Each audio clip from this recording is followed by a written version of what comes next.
In this video, we're just going to look at the summations of the geometric series. And remember, series is when you have your sequence, but you add all your terms together. So, real quick, this is a typo. This shouldn't say sequence. This should say series because we're adding all these numbers together. Now, there's two types of a geometric series. There's an infinite and a finite. Finite is when you have an actual number on the top, so your nth term. Infinite is high when you have infinity on the top. Now for this one, it gave you an alternate equation to use, but for finite, we can just use our calculator like we've been doing. Or if you don't have a calculator, I gave you that summation calculator in Schoology. But now for infinite, it doesn't work in our calculator. Our calculators don't have the capability to type in the infinity and give us an answer. But we have this formula here. Now, the only thing with an infinite series is you have to pay attention to R. So it's always going to be the first term, and then your common ratio, and then your exponent. So looking at your common ratio, if it's a fraction between 0 and 1, then you're going to use that formula.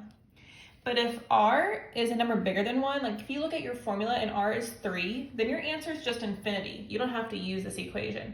Same thing for if it's less than 1, so like if it's -3, then it's just negative infinity. So we like those answers because we don't have to solve anything.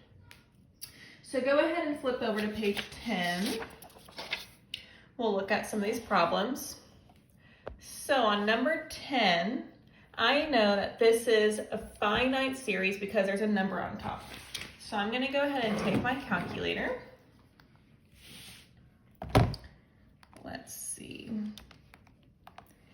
And I'm going to do the n equals 1. I'm going to do x just because that's fun. Oh, it's at 1. Typing 0. Okay. And then -3. And then x minus 1. Oh, in the exponent. Okay. Now, if you have a calculator, you have to add in that extra parentheses. These outside parentheses that they already give you, everything has to be inside of that if you want it to do the summation, all the way to 8. So -1640. Okay, let's do part B. So I'm going to do that again.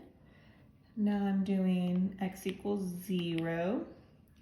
10, and then in parentheses 2/5 to the just x, and I want all 5 terms. Ooh, fun fraction. So that'll be 10, 37, 4 over 6, 25. Okay, so that's finite series when you have an actual number on top. So let's look at the infinite series. The first thing we want to do is identify R. So R is the number that always has the exponent on it. So R is 3/4. That means we're between 0 and 1, so we're going to use this formula. So I'm going to take the first term over 1 minus the R. So the first term is 8 over 1 minus, and R is 3/4. Let's type that in our calculator. 8 over 1 minus 3/4 is 32. Okay, let's do the same thing here. It's infinite because you have an infinity on the top. This is R. It's still a fraction between 0 and 1. So I'm going to use that formula again.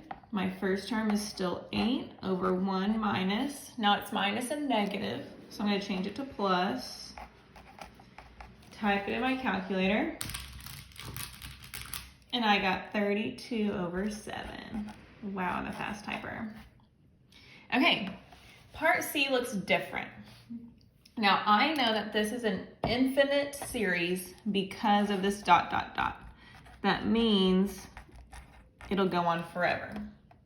So I have to figure out what R is here, because here's my first term. That's a sub 1. Well, R, what do they do to get from 1/4 to a half, from a half to 1, from 1 to 2? You said multiply by 2? Wow, good job. So now we can use this formula. Oh wait, r is 2. That means it's bigger than 1. So my answer is just infinity.